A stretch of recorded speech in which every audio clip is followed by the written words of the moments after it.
Hello friends, welcome back to another video. मैं हूं जो गाइस, आज मैं आ गया हूं पॉपी प्लेटाइम चैप्टर 5 की स्टोरी के पार्ट 5 के साथ, जिसमें इन डेप्थ स्टोरी तो इंटायर चैप्टर 5 की चल रही है, बट आज हमारा मेन फोकस होने वाली है चैप्टर 5 की गुंडी सुंडी।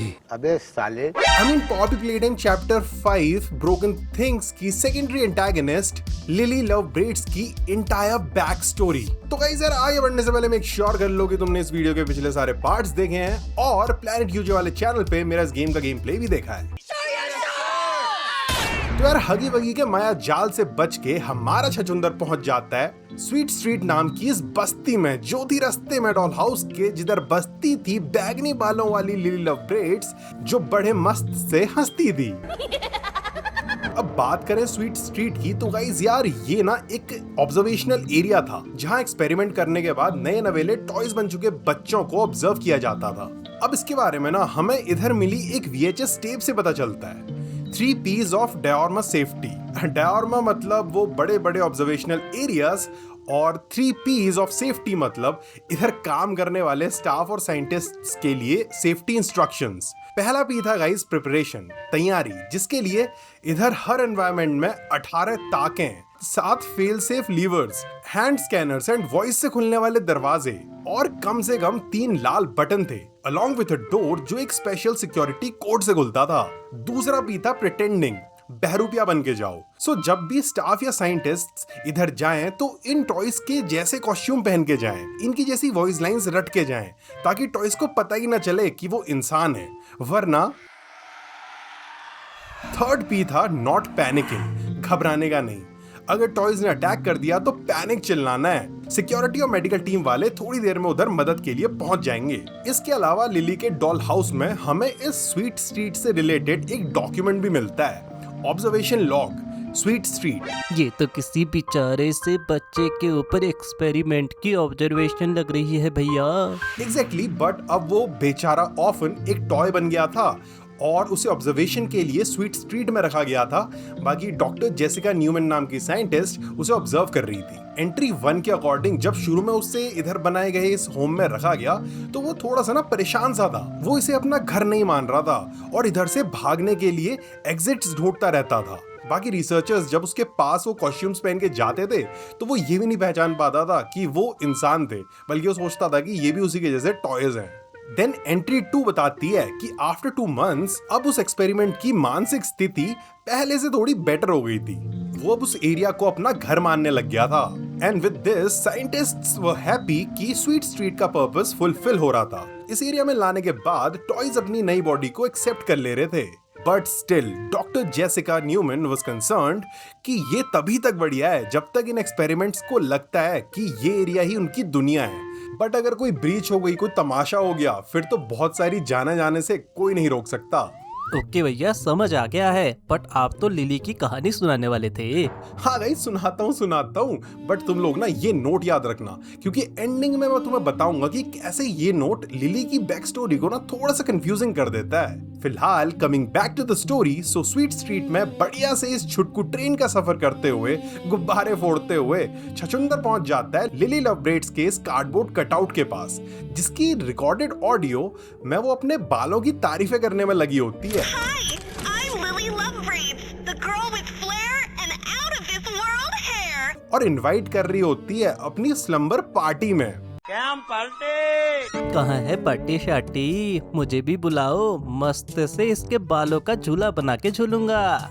भाई झुलाएगी नहीं, उल्टा लटका देगी तुझे। गाइस, ये ना अपने बालों को बढ़िया से कंट्रोल कर सकती है, जिसका डेमो छछुंदर को थोड़ी देर में मिल जाता है जब उसका सामना होता है अकल से पैदल हो चुकी इस लिली लव ब्रेड से, जो कैंडी कैट की खोपड़ी लेके वेंट्रिलोकिज्म कर रही होती है। ये कौन सी बीमारी है भैया, वेंटेरिरी? अरे भाई, बीमारी नहीं, वेंट्रिलोकिज्म ना एक कला है, art of controlling a puppet, वो भी ऐसे कि लगे वो पपेट बोल रहा है, जबकि असलियत में उसे कंट्रोल करने वाला इंसान बिना होठ हिलाए बात कर रहा होता है। देखो, मैं भी कर रहा हूँ बिना होठ हिलाए बात। हम बहुत छोटे हैं सर, आपकी कला के सामने ये तो सब कुछ बहुत ही नीचा है। मेरी तरफ से आपको 5 लाख रुपए की भेंट देना चाहती हूँ। अबे साले अरे भैया नौटंकी कम करा करो आप।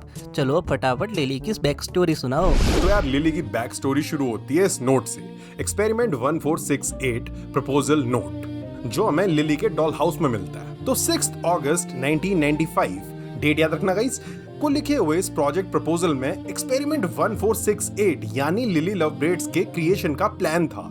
इसमें बताया गया था कि घोड़े के बालों में some kind of artificial bone construction करके अंट शंट बायोलॉजिकल मटेरियल्स घुसेड़ के इस लिली के बालों को बनाया जाएगा और फिर इसके बाल इसके नर्वस सिस्टम से ऐसे कनेक्ट हो जाएंगे कि अपने हर बाल के स्ट्रैंड को इंडिविजुअली कंट्रोल कर सकती है। वैसे जिधर ये हमें नोट मिलता है ना, उधर हमें लिली का ही एक दूसरी ड्रेस वाला कटआउट भी मिलता है, जिसमें लाइक ऑलवेज ये अपने बालों की तारीफ कर रही होती है, कैरी होती है। Isn't hair so amazing?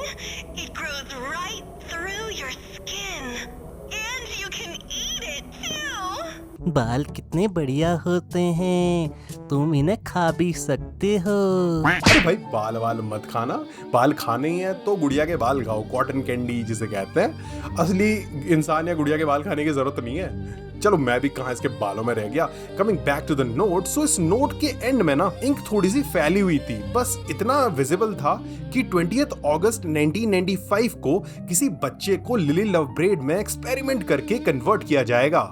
But as we know कि 2 दिन बाद 8 अगस्त 1995 को सुबह 11 बजे तो आर ऑफ जॉय, खुशी का वो घंटा बज गया था। इसका नाम तुमने सोचा है कि आर ऑफ जॉय क्यों था? अरे मुझे पता है भैया, क्योंकि मिस ग्रेसी उन हिप्नोटाइजिंग टेप्स में जॉय जॉय चिल्लाती रहती थी। Are here to be joy, joy, हाँ, कंडीशनिंग के टाइम पे इन बेचारे टॉयज बन चुके बच्चों को ब्रेन वॉश करके जॉय यानी खुश रहो रटाया गया था और आर ऑफ जॉय में इन सब ने मिलके उन्हीं एम्प्लॉयज को जॉय दे दिया। खत्म, bye bye, tata, good bye. बाकी उन ब्रेन वॉशिंग टेप्स में वो लेडी थी miss Gracie Green, wellness and integration sector की लीड काउंसलर। और लास्ट वीडियो में हमने इस चुड़ैल के बारे में बातें करी थी। नाउ मिस ग्रेसी की उन टेप्स को घंटों तक लूप में चला के इन बच्चों को ब्रेन वॉश किया गया था। सो उसकी सूरत देखते ही हर टॉय का खून खौल जाता था। एंड आर ऑफ जॉय के टाइम पे उस खौलते हुए खून का बदला उन्होंने मिस ग्रेसी ग्रीन से कैसे लिया, ये हमें पता चलता है लिली के डॉल हाउस की एटिक में मिली एक ऑडियो टेप से।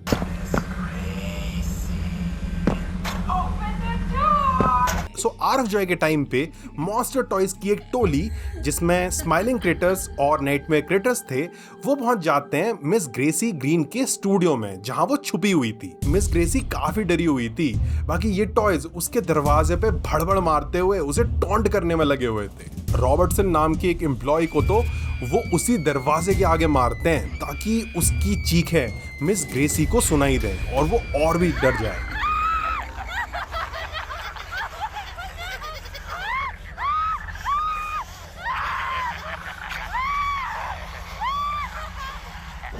नाउ इसी दौरान मिस ग्रेसी टॉड नाम के एक सिक्योरिटी स्टाफ को कॉल करती हैं, उससे मदद मांगती हैं। बट उसी कॉल के दौरान मॉन्स्टर टॉयज की एक दूसरी टोली टॉड की ठुड्डी तेज देती है और उसके साथियों को निपटा देती है। कॉल डिस्कनेक्ट हो जाती है और तभी मिस ग्रेसी और उन टॉयज के बीच का वो दरवाजा टूट जाता है। वो टॉयज उसकी तरफ बढ़ने लगते हैं। मिस ग्रेसी कहती है कि बच्चों मैं तो तुम्हारा सिर्फ भला चाहती थी, बट बाबा जॉब्स कहता है हम तुम्हें नहीं मारेंगे मिस ग्रेसी, हमने तुम्हारे लिए कुछ स्पेशल प्लान किया है। और गाइस ये स्पेशल प्लान था मिस ग्रेसी को लिली लव ब्रेड्स में कन्वर्ट कर देना, उसे उसी की दवाई का स्वाद दे देना। अरे they wanted to give her a taste of her own medicine, यानी जैसे को तैसा।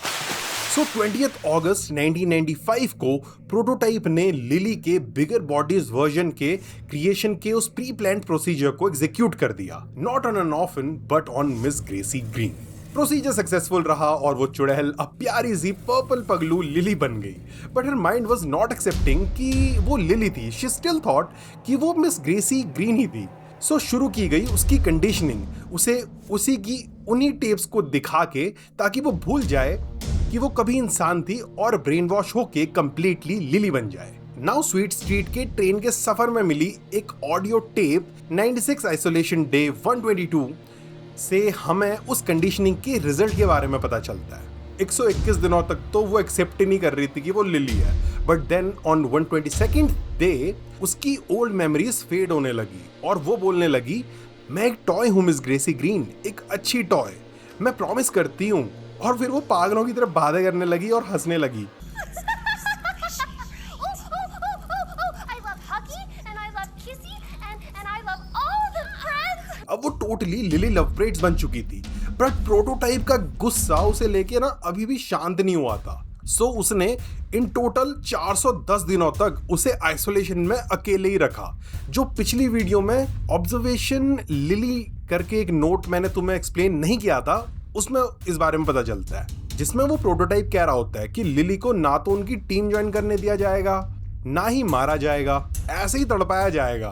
ऑब्वियस है गाइस, मिस ग्रेसी की हरकतें माफ करने लायक तो नहीं थी ना। यहीं पे ना लिली जो धीरे धीरे पगलू बन रही होती है। उसे आइसोलेशन में स्वीट स्ट्रीट के डॉल हाउस में रखा गया होता है, जहां कोई दूसरा टॉय उससे मिलने ही नहीं आता है, और इसी अकेलेपन ने उसे परेशान कर दिया होता है, जिसके बारे में हमें डॉल हाउस में मिले उसके एक नोट से पता चलता है। नर्सरी डैमेज, जिसमें वो कैरी होती है, वो अभी भी नहीं आता है। उनमें से कोई नहीं आता है, सब मुझे हेट क्यों करते हैं। फिर गुस्से में ना वो उस कमरे की दीवार पे छेद कर देती है, फिर लंबी लंबी सांसें लेने लगती है और उस छेद को एक पोस्टर से ढक देती है ताकि दूसरे टॉयज को उसका ये गुस्से वाला रूप ना दिख जाए। वैसे ही वो उससे मिलने नहीं आ रहे थे, फिर ऐसा गुस्सा देख के तो फिर कोई उससे मिलने नहीं आएगा। वैसे अगर तुम्हें याद होगा तो गेम में इसके रूम में उसी पोस्टर को जला के हम इसके बेडरूम में जाते हैं। रही बात धीरे धीरे पागल होती इस लिली की, तो इन नॉन जिंदा टॉयज के साथ वो टी पार्टीज करने लग गई थी। अपनी रियल बॉडी मिस ग्रेसी के स्केलेटन को अपने बिस्तर में सुला के उससे बातें करती थी। It's okay. You're okay. Go back to sleep. कि बाकी इसके पागलपन की पीकनेस के बारे में तो हमें इसके इस जर्नल से पता चलता है, जिसमें वो खुद को लिली बिली सिली टिली बोल रही होती है कि मैं गाती हूँ, डांस करती हूँ, जैसे एक अच्छे टॉय को करना चाहिए, जैसा मिस ग्रीन ने उसे सिखाया था। वो भूल गई थी कि वो खुद ही मिस ग्रेसी ग्रीन थी। उसे मिस ग्रेसी ग्रीन उन ब्रेन वॉशिंग टेप्स में बोलने वाली लेडी लग रही थी बस। बट स्टिल दूसरे टॉयज जब भी उसे देखते हैं वो चिल्लाने लगते हैं, रोने लगते हैं, और ये बेचारी सोचती है कि ये बुरी क्यों है। फिर आगे को वो कहने लगती है कि तुम ऐसे नहीं हो, जब से मैंने तुम्हें कूड़े के ढेर से उठाया है, तुम्हारे हेयर ब्रश करे हैं, प्यारी प्यारी ड्रेसेस पहनाई हैं, फ्लावर्स दिए हैं, तुम सिली लिली के दोस्त से बढ़कर बन चुके हो। फिर गाइस वो उन ब्रेन वॉशिंग टेप्स की आवाजें जो अभी भी उसके दिमाग में बजते रहती हैं जब वो अकेली होती है, उनकी बात करने लगती है। भैया वैसे ये किस टॉय की बात कर रही है, ये तो बताओ। यार वो उस कैंडी कैट की खोपड़ी थी या फिर वो टी पार्टी वाले टॉयज? तुम लोगों को क्या लगता है गाइस, ये किस टॉय के बारे में बात कर रही थी इधर? अब एक चीज सुनो, जो शुरू में मैंने तुमसे ऑब्जर्वेशन स्वीट स्ट्रीट वाले उस नोट के बारे में बात करी थी, तो यार उससे ना एक कंफ्यूजन हो जाता है। अगर हम मान के चलें कि वो नोट किसी रैंडम एक्सपेरिमेंटेड टॉय के ऑब्जर्वेशंस के ऊपर बेस्ड था, but due to the note being unclear about the toy का नाम, कुछ लोग कह रहे हैं कि ये लिली लवब्रेड्स की ऑब्जर्वेशन रिपोर्ट है। लेकिन भैया लिली को तो आरव जॉय के बाद बनाया था। हाँ गाइस वही तो यार कहीं ऐसा तो नहीं है कि मिस ग्रेसी ग्रीन के अलावा भी इधर कोई दूसरी लिली लवब्रेड्स थी?